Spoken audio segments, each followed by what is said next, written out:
Hello, everyone. We have Coach Saleh available. We can begin with questions. Robert, could you give us an update on Rankins?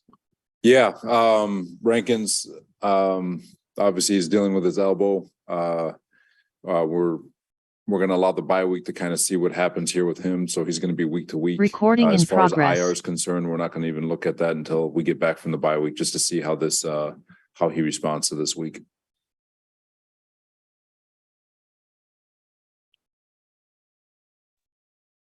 Is that a dislocated elbow?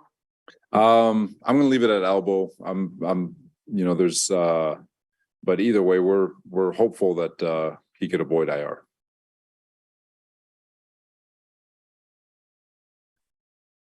Robert, in the locker room yesterday, if you asked a bunch of guys what is it about this team that makes them so special, and it seemed like the first answer everybody was given is that everybody just loves being around each other. They hang out outside of the building, things like that. When you're building a roster, you obviously hope that's going to happen, but you're kind of you don't really know that you can't really predict the future in terms of relationships. So what do you think it is about this group that they all get along so well, and how that translates to the field? I think.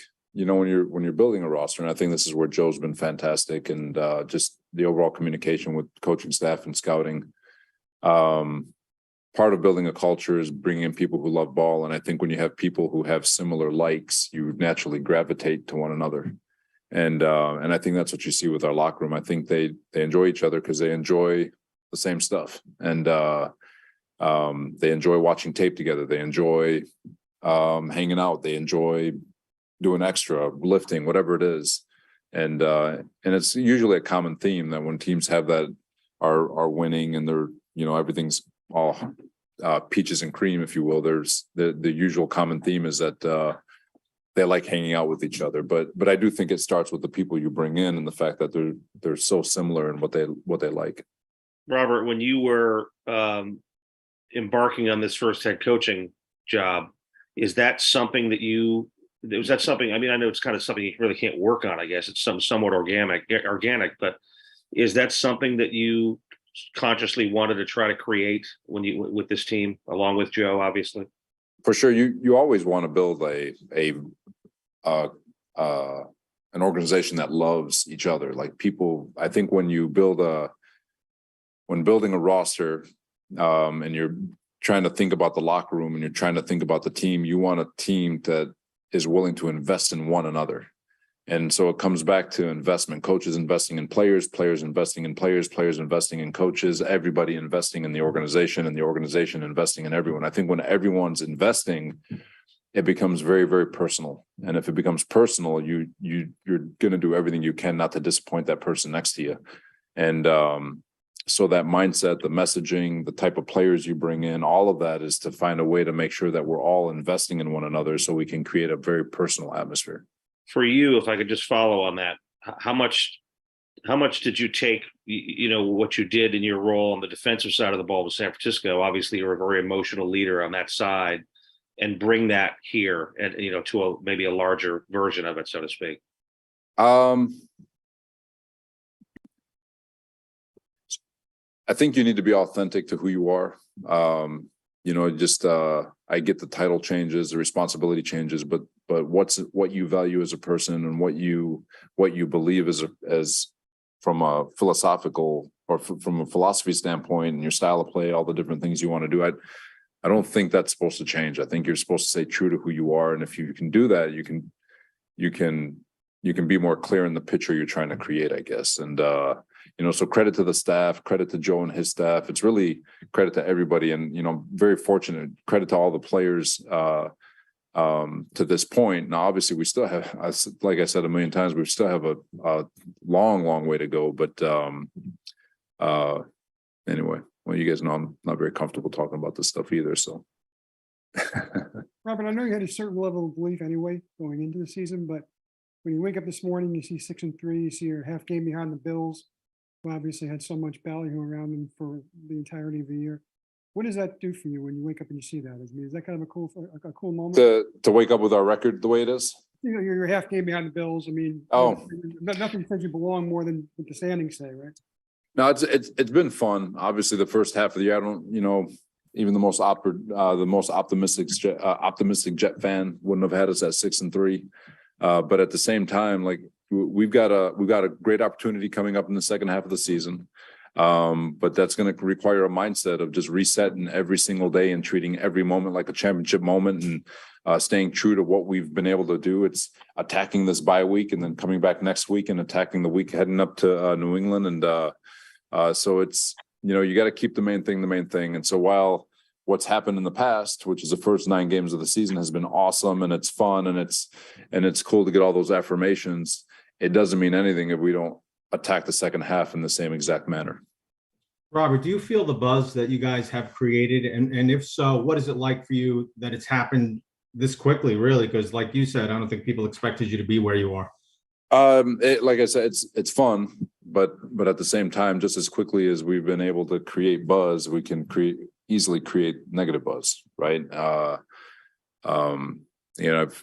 said it to you guys a million times, reading old Bill Parcells books, and euphoria and disaster is New York, is the best definition of New York. And it's really every market in the country now, social media.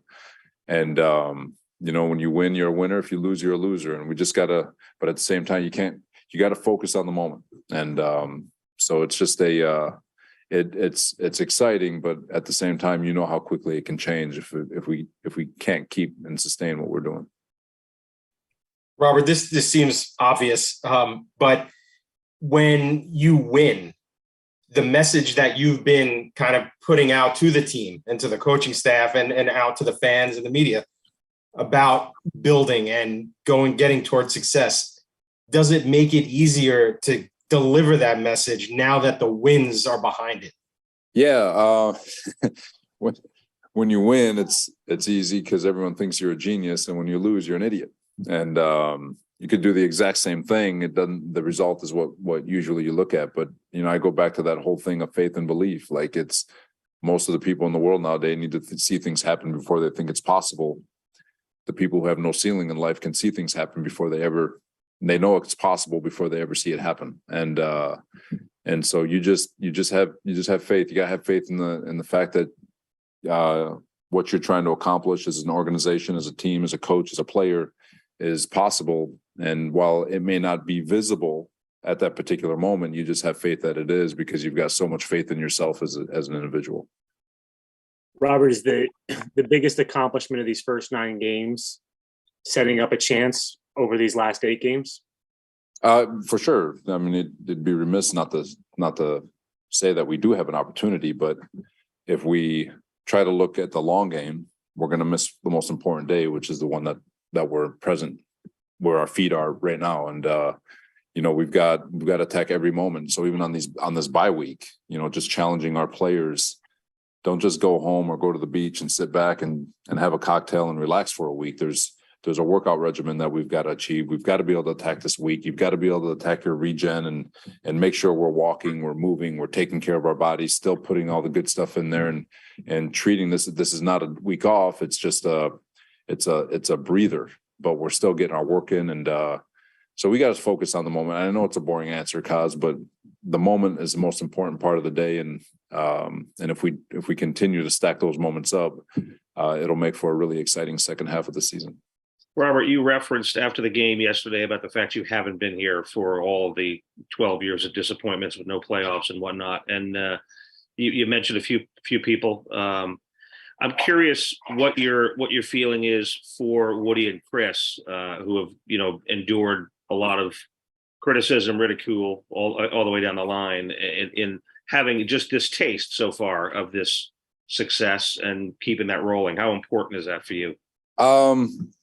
It's fun because it's, you feel, when you talk to Woody and Christopher, they're very supportive. First of all, they're very, very supportive in everything we do. And you just feel the, how much every win and loss and how important it is to them. And this is not just, it's so important to them, and you feel that, and it's awesome. And the feedback that we get from them is always very productive. And like I said, it's awesome when we win, because you feel, they're happier than anyone, because you think about it, this is their baby. This is their team, the amount of investment that they put into this organization and all the money that's been spent on this unbelievable facility and all these players and all of the unbelievable food, is the amount of stuff that they support us with day in and day out. And so when the wins come, it's just I don't know if there's many people happier than they are.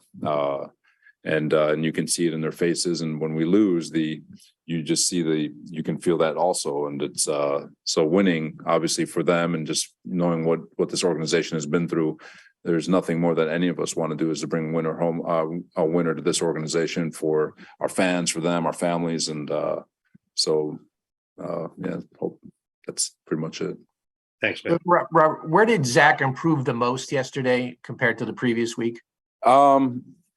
His pocket presence on third down.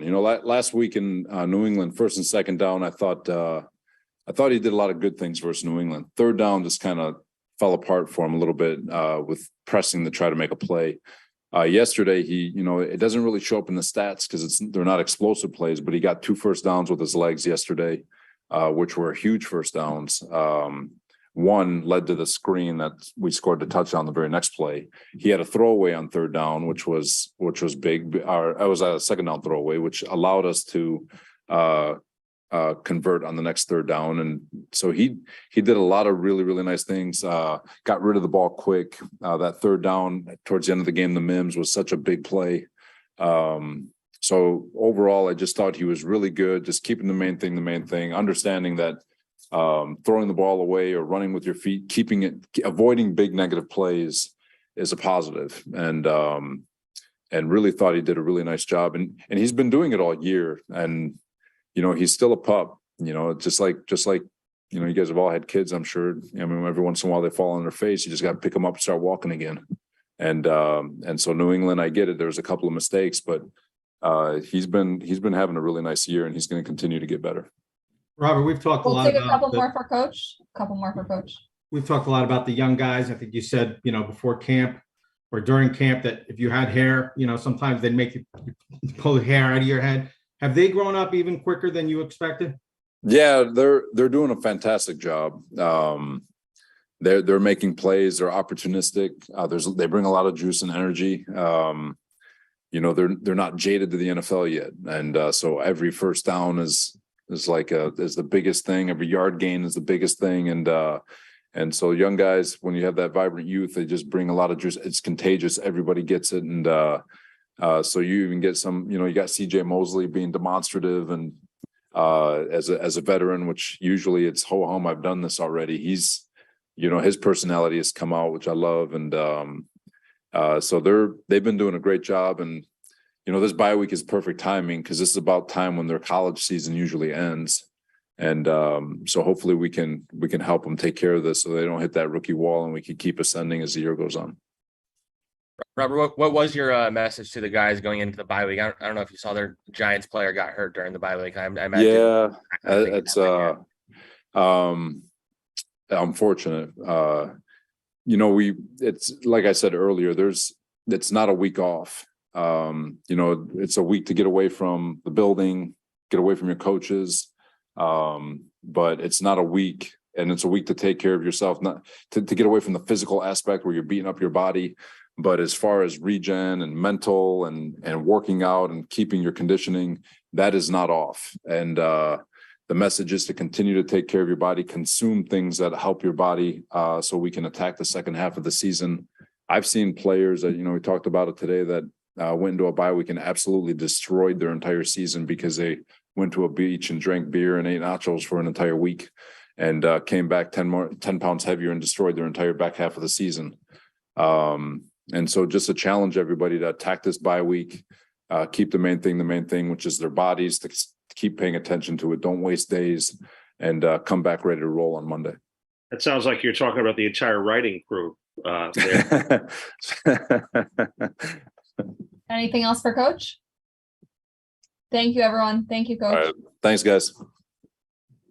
This concludes today's availability, guys. Thank you.